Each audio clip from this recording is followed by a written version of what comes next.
Thanks, Kara. Thanks for the warm welcome. And welcome, first of all, to Mike. It's Tuesday afternoon, 4 p.m. in Switzerland, Space Café talk time. Our 33 minutes Space Café with Mike Simmons begins now, actually. Thank you for joining us and talking today to us. As always, we appreciate your participation and ongoing feedback. Any response, as Chiara said, is valuable for us and helps us improve. That means response in the Q&A here and response also offline anytime. I'm Markus, your host today, editor-in-chief of SpaceWatch.Global.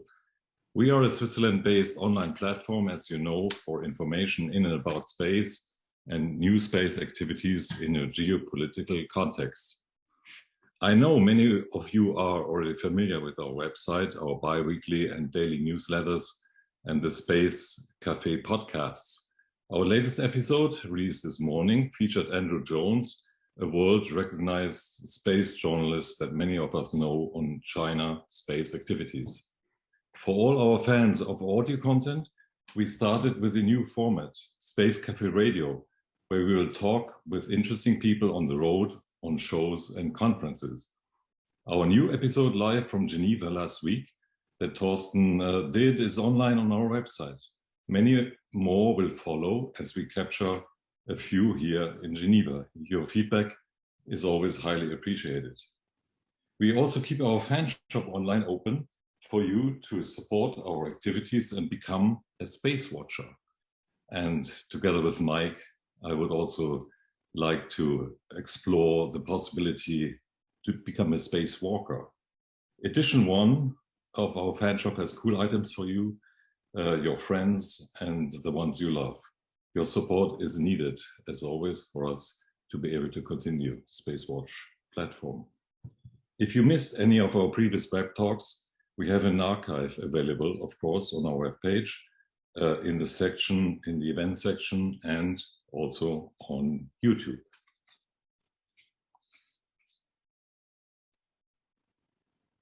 Mike, welcome Mike Simmons.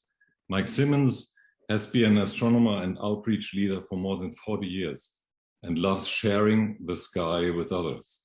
His outreach activities began in the 70s with the Los Angeles Astronomical Society and at Griffith Observatory. In the 80s, Mike founded the Mount Wilson Observatory Association, a support organization dedicated to improving the experience of visitors to a renowned observatory. Seeing astronomy as a universal interest that transcends cultural differences, Mike founded Astronomers Without Borders in 2006 to unite astronomy and space enthusiasts around the world through their common interests. Since retiring from Astronomers Without Borders, Mike has co-founded AstroGear today and One Sky Expeditions and has other projects in the works. Maybe we'll hear more about it, Mike. Mike is retired from his 36-year career as a biomedical researcher at the School of Medicine at the University of California, Los Angeles. However, he is more busy than ever, as we can see today, and now focusing on astronomy outreach and education with organizations worldwide. Mike, the man who watches the universe. Mm-hmm. Why do people watch space? What do they, why do they do it since centuries, actually? What do the stars teach us? Well, Markus, it's a pleasure to be here to talk to you about these things here. And we both have backgrounds that kind of show how important this is to all of us. Imagine if we lived on a planet that was always cloudy and we didn't see the stars at all. It's hard for us to imagine what the difference would be to our culture. And in fact, looking upwards is more than just a hobby. It's not just a science. It is something that shows us where we are in space. There are people around the world doing this that I've worked with over the years in many different projects. And there, it's a passion that is more than just a hobby. As I said, it's something that shows us that we're part of something very, very much larger. It's sort of like if you were on a ship in the ocean or a little island, you would want to take a look around and see what else there is and travel across that. With telescopes, we do that. We explore the stars and other galaxies and all the things around. And it gives us some context for what our existence is here on Earth. So observation is one thing with telescopes, you say, and going there is another thing. A lot of things have changed in the last centuries, where people invented observatories, like you also managed long time, and now you're going to have real missions going to the stars. I mean, going in outer space maybe one day. What's the relation? How much does space exploration complement, replace, support observation? Well, it's all part of the same thing. I mean, here in the United States and maybe in the EU, people tend to separate the two things, but they're not separated in most of the world. Most of the world sees going into space and looking at space through telescopes is the same thing. And they really are the same thing. Again, imagine we've got a tall mountain near us, and we want to get up to the top and see more of what it is that is around us. And we do that when we have the perspective of looking up with the telescopes, but also especially being in space. People question, do we want to spend all this money on going into space? Is it really just a joyride for billionaires? And these are valuable questions. I mean, of course, the vast majority of what's happening in space is about looking back at Earth, providing communications and things. So we don't want to stay on the ground and just see what's around us. We need to get up into space and take advantage of it to be able to do the things that we need to address climate change and the weather problems and all the other things that happen. But there's something else that happens when people go into space. And this is a part that I think the media is missing now, because it seems to be about celebrities and billionaires, is the overview effect. And the overview effect is something that happens to a number, not everybody, but a lot of the people who go into space. They look back at the Earth and they see what you have behind you, for example, but it's not a painting. It's not just two-dimensional. It is something three-dimensional, something alive, something where you see all the systems working together. And it is really impossible to explain an experience like this. But it does give us a look back at where we are. You know, imagine you live your whole life in your house and a small yard that's around it. And then one day you get up on top of the roof and you look out and you see there's a whole world out there. There are other people, there are other houses, there are all kinds of other things. And you realize you're living in a place with people around you that affect everything that you do and who you affect when you do these things. This is the perspective that we get looking from space back to Earth and looking up into space from Earth, that we can see that there is more there. That's a very important part of it.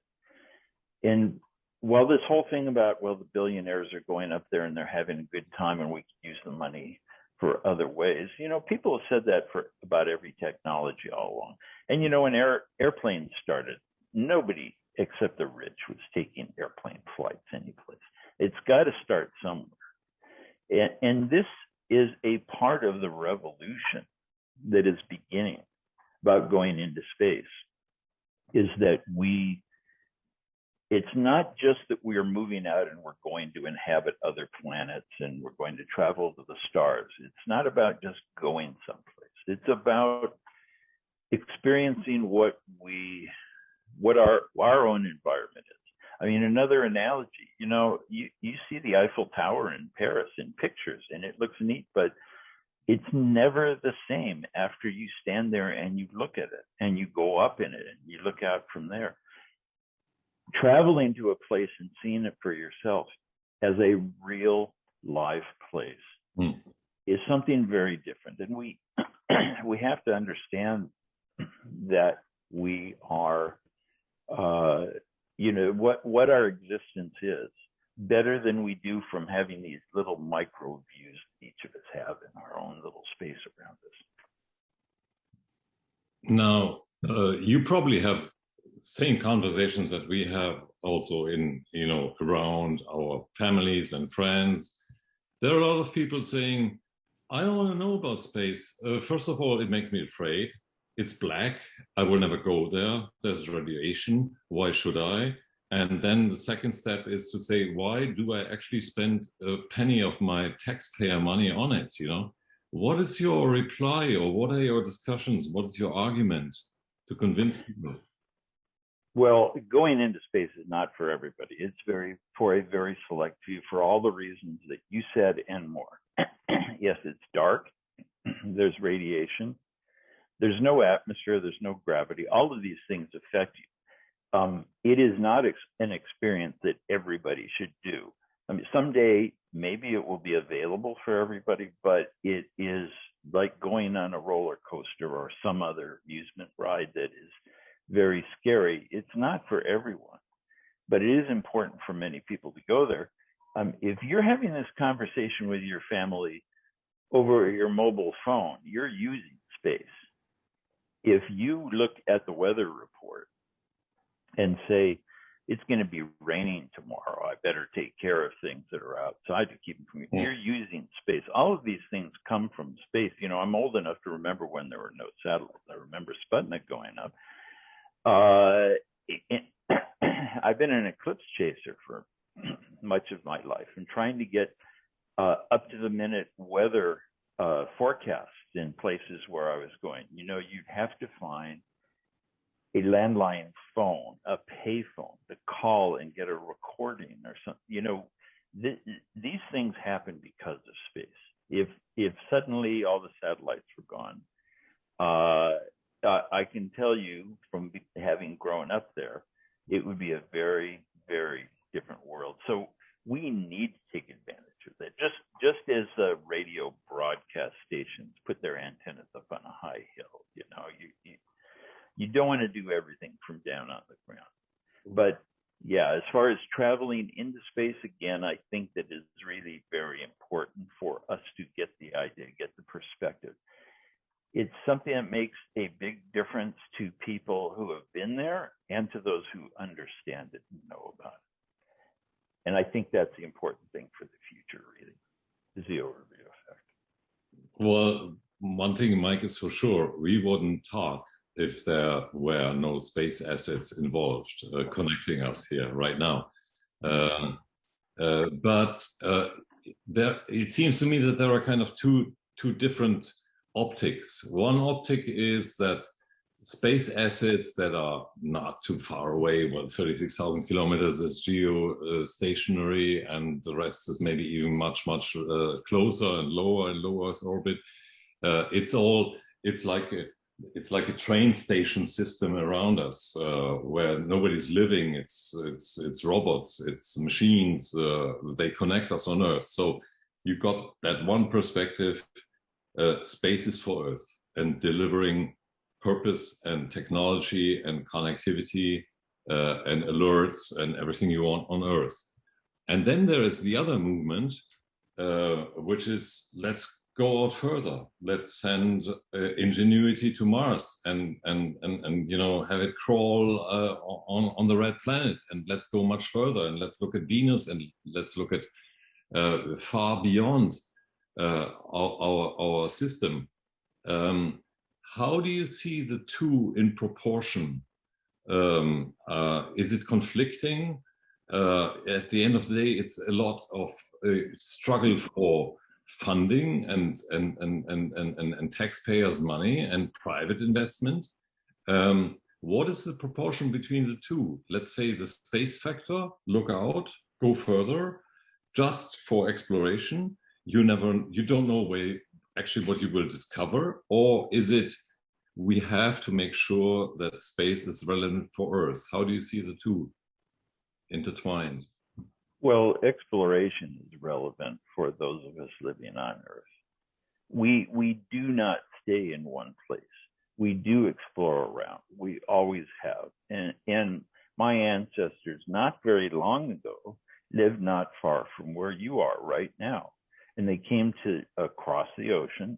And a few hundred years before that, people explored looking for what might be valuable and finding things they didn't expect and making use of it in ways they didn't expect. Exploration is a natural thing for us. As far as the funding goes, these things, putting a robot on Mars is, compared to other expenses in the US budget, is trivial. It's a tiny little bit. And I simply never talk to anybody who isn't fascinated by these things. To see, I mean, to me, I like the robotic expeditions because they take us farther than we can, just as I like looking through telescopes and seeing the pictures because they go much farther than the robots can go. And it's hard to find anybody that doesn't think it's absolutely incredible. And they'll say, well, that's amazing. But, you know, if they want to make an argument against it as far as the funding. So the funding is really a trivial amount. And it's kind of a non-starter, I think, for me for these things when they provide these views and the perspective that they do for so many places. And the other thing is too that, you know, if you want to know about Earth, if you want to know about humans, you don't stay in one place. You have to go to other places to learn something about your home. Things are happening where you live. You need to go to other places around your neighborhood to find out what's the cause, to find out how things started. It's really necessary. It's no different than exploring places on Earth. It's part of our environment. You know, we are in space. I mean, this is not another place. People talk about it like it's something else. That view that you have behind you shows Earth as a planet among the stars. This is the overview effect. The one I have is looking the other way and seeing the stars, but that's just looking at what's going past. The Earth is in space. We are in space. It's part of our environment. It's the majority of our environment. And look at that tiny little line behind you that represents the atmosphere that protects us. You know, we don't realize how thin that is. It's described as like the skin on an onion, but I can tell you, somebody I know did the calculations. It's thinner than that. You know, it doesn't look like it from where we are, but it does look like it from up in space. Then we have other planets that used to have an atmosphere and they're gone. We're facing troubles here on Earth. Shouldn't we look at more than one planet and learn about it to see what can go wrong and what can go right, and why we are on a planet that is so very different? You know, we take it for granted. Earth wasn't always like this. Some other planets were and aren't now. Mm. We need to look at other planets in order to understand what could be going on with ours. So what is your main interest from a personal perspective as a scientist and as somebody who is always looking at space and, you know, intellectually, scientifically going out, not physically? I understand you didn't do that yet, not yet. Not yet. Would you think it's about having scientific experience about the beginning of the universe, about resources available elsewhere, water, ice, maybe even solar light energy? You know, is it about relaying back things that we find in space to Earth to maintain our living here? Or is it more a scientific interest, or is it about machinery, let's say? So how can we get robots to exploit asteroids? What's the avenue you take, and your optics on what the benefits are, what we will leverage one day? Yeah, that's a good question, because it's not something that I can answer. I think a lot of people have their own answers and say someday we'll be able to mine asteroids for precious metals that we need here to keep our mobile phones running and to keep satellites going and other things like that. I don't really know about those things. And the fact is that those are ideas that everybody thinks, well, this could be a benefit, but until you try it, you don't know. And that's one of the aspects of it as well. You don't know how things are going to go. You make a plan and then you do the best you can, but you learn along the way. So you don't explore, you don't do new things without discovering other things. I mean, I've started different projects and organizations and so on. And I can tell you that you have an idea and it starts with that. But then you learn from other people, in this case, other planets and other things, and you have to adapt and find out what works for everybody. So that's kind of a non-answer.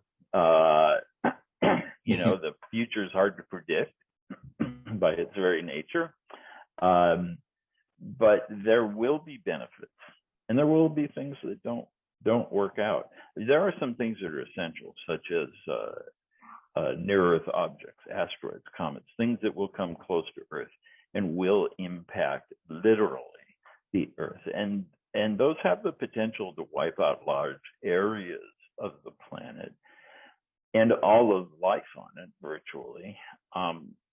And so that's something where it's kind of hard to argue. And again, this is time-wise. People say, well, it's not happening right now, so why worry about it? That doesn't make sense. We know the future's coming. It's sort of like, well, we're living here. Why do we care what's happening there? It's a little bit like, well, we live today. Why do we care about what's happening tomorrow? These things affect us. Mm. Well, you're kind of talking about big picture for humanity, big picture for development of our societies, of our economies, of our technologies, and so on. And then you're faced very often with people with very short-term mind. And that might even include investors that even invest in space, but they are still on a quarterly results performance stock exchange perspective on it. What are your conversations with those people? What are they arguing for? What are you arguing for? And do you see a shift in the debate about the relevance of space? Well, it does shift all the time. It's very different now than it was before. People would go to the moon, and I have to say that there was a lot of discussion then about is this really worth it, sending people to the moon and so on. But the effect it had on people, the effect it had on society was really enormous. To see humans take that step off of Earth to the nearest planet. Now, it's a big step going to any of the other ones.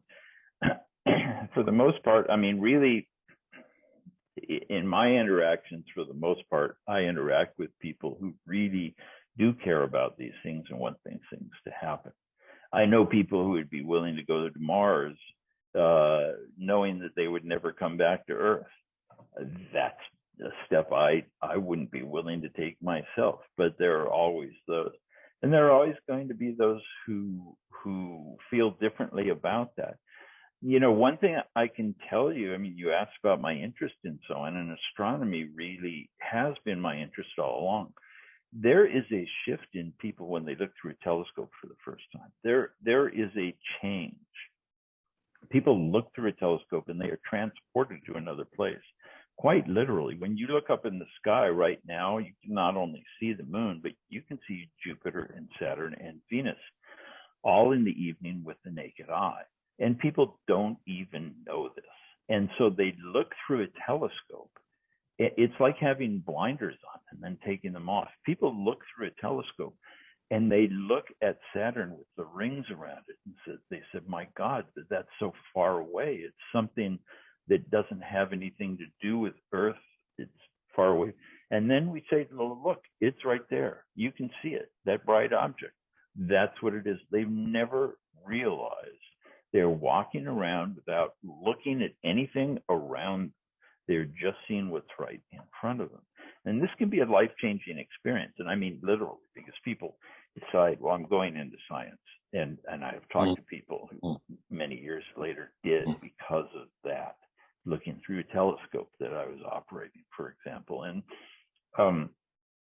it's something that is valuable to all of us. For people to say, well, this changed my life, it's not just going into space physically. We are in space, and we're just not looking out the window. I mean, we're on spaceship Earth, and people just don't take the time to take a look and say, look where we are. If you're taking a trip through the Alps, you wouldn't just say, well, I'm in a car. Nothing out there matters to me. You'd be glued to the window watching the mountains go by. And it's something that people don't really do. And that perspective is why I call astronomy the overview effect for the rest of us. It is something that shows us that we really are on spaceship Earth, as Buckminster Fuller said, as passengers, or as Marshall McLuhan said, we are all crew members, because we realize, we need to take care of this. We can't just sit there. This spaceship that we're on needs maintenance, and we're all responsible for it. And it gives us that perspective, and I can't see how that can't be valuable for everyone. Even if some people don't see it, even if they don't recognize it, the vast majority of people do. Yeah. Well, the overview effect, it seems that there is still, since decades, since generations, since centuries even, and still there's a big fascination for space. People were watching Mars when we saw it red like a spot, on the horizon at night. Everybody was fascinated. People love to go to space movies from Hollywood or Netflix or astronaut stories and so on. So even those who say they are afraid of space, suddenly they are fascinated by space. So there still seems to be a strong momentum. If I compare it to if I look at it from an industry or technology perspective, there are other technologies that mankind has developed, like biotechnology or chemistry. They are much more rejected than space technologies are rejected. Do you see a risk that one day people will reject space technologies as they reject other technologies, or what do we have to do in order to avoid that? Sorry, I forget to unmute myself often. That's an interesting question. I'm not sure that I've been presented with that before. Really what it amounts to, I think, is how people see the impact of those technologies on themselves, on others, and on Earth. So while we have the ability to do many things, for example, artificial intelligence, fascinating, but are we going to invent artificial intelligence that takes over Earth and makes us their slaves? Genetic modifications in plants that allow us to feed more people, but what is the effect on us? And it's hard for me to think of anything that's really going to affect us in that way. Now, there are questions about, what are we doing as far as the carbon footprint of space travel, because it's like airplanes, only much bigger, although only once. It costs something in terms of the effect on our climate for us to be going into space, and people are working on that. But the technology itself to go out there, I Yeah, I really don't see how people. I don't foresee this. Again, it's the future. I don't know, but I don't recall that I've heard of anybody saying we shouldn't be going out there because it's going to affect us here on Earth. Um, those arguments will come when we're doing it, and it gets advanced enough, I think, for people to see what impacts it's having on us here. But for right now, it's really absolutely essential. I mean, we cannot address the problems we have here on Earth unless we realize that, everybody says we're all in this together. I mean, that's happened since COVID, right? And climate change. But how many people really act like it? They say that, they go about their business. Even the leaders, the influencers who can actually do something about it, don't really act like it. What we need is something that causes people to see, to realize that they really are in this together, that what happens in one place affects them and everybody else on the planet.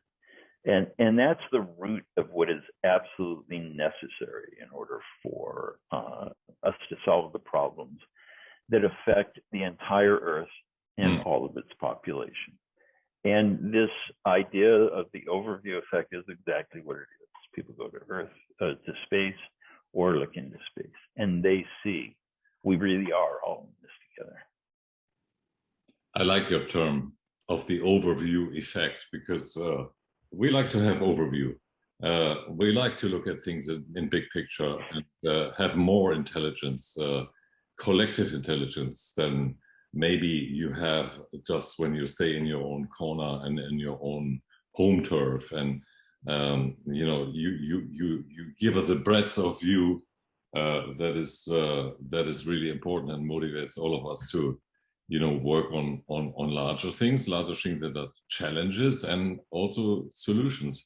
Now I'm looking at Chiara, is there any question? I don't see any in the chat right now. If not, I have another one for you, Mike, because we have only 2 or 3 minutes to go. Okay.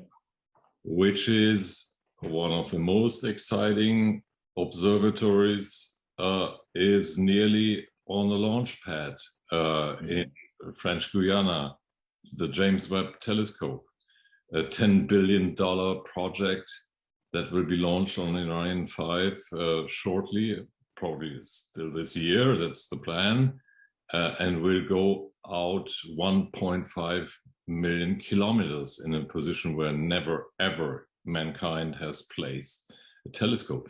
What are you expecting from that? Oh, well, we don't have time to go through even the subjects, let alone anything in depth.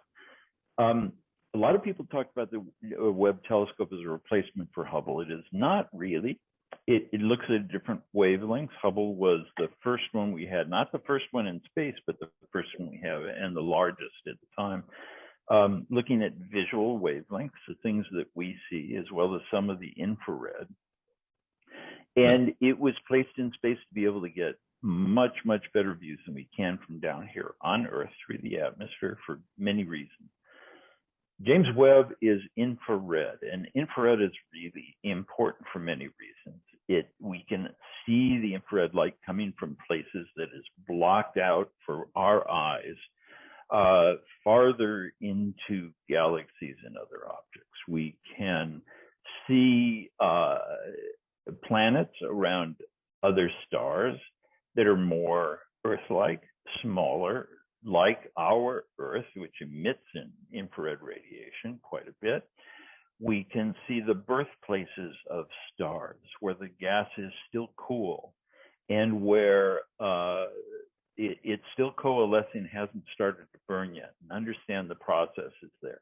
Now, why do we care about that? We're living on a planet. We can look at other planets. We want to try and use nuclear fusion, the power source for stars, here on Earth for clean energy. But the stars are all doing it, and they've been doing it for billions of years. We learned from that. There are so many things we discover about physics that can never be done here on Earth. So there are many things that will come from this infrared telescope. It has to be very far away because we need to put it on the other side of the Earth, the other side of the moon, because the Earth does glow in infrared radiation. And it needs to be cooled down to an extremely low temperature because it would glow in infrared radiation as well. And so it'd be like having light bulbs inside your telescope. So it's a tough project. And we hope it works the first time and it doesn't break because we can't go there and fix it. Yeah. I think, Mike, we would need another session on the James Webb Telescope with you. Yeah. Because it's an absolute unique project that mankind is starting there, and long preparation and so on. We'd love to talk to you about it. But I think for today we have reached our time limit. I thank you so much, also in the name of the audience, that you spent that time, got up early in California with a big cup of coffee, you told me, and here it is. And hope to keep in touch, Mike, with you and exchange next time. And thanks to you, and thanks to everybody, and back to Chiara. Yes, thank you very much. It was a delight. Well worth getting up a little bit early to talk to you and to take these great questions. Thank you so much, Mike. It was really great. And thanks again for also sharing that sentiment of the overview effect and that we are all on the spaceship Earth. It's very nice to hear that again. Yes, before we close off for today, I just want to mention our upcoming events. So